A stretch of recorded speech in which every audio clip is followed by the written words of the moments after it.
so we'll talk about the biomechanics of pitching mechanics here, and this was very much done by American researchers because baseball research, majority of the information come from US, some from Japan, some from Taiwan, but a lot of body-related information come from USA.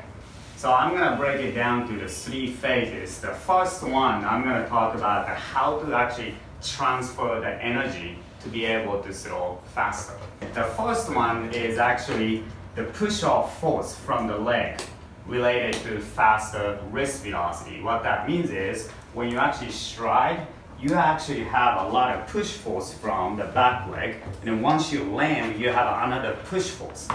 Okay, so this push force from the ground relates to how fast the wrist is actually moving to throw the ball. The second portion is a stride length. So once you're here to have that length of the stride, the Major League Baseball pitchers average is 85% of your body height. Okay, and then if you look at the several pitchers, Tanaka from New York Yankees, the Japanese pitcher, his stride length is actually from 110 to 115% of his body height. So he's actually striding a lot longer than average Major League Baseball pitchers. And then the last part, these two, really related to how you use your leg transferring to upper body. The first one is a front knee extension. What that means is when you go here to land, and then you have that rotation, and then right before the release, your knee actually extend, okay? And then that's kind of related to pelvis rotation velocity. So what it looks like is actually when you actually have your knee here to extend, you have that pelvis rotation. This really transfers the energy to the upper body to be able to throw.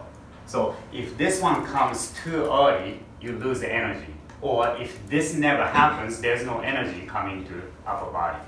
And then when you actually have this mechanism, okay, the front leg right at the release point, you should have about 1.5 times your body mass worth of ground reaction force.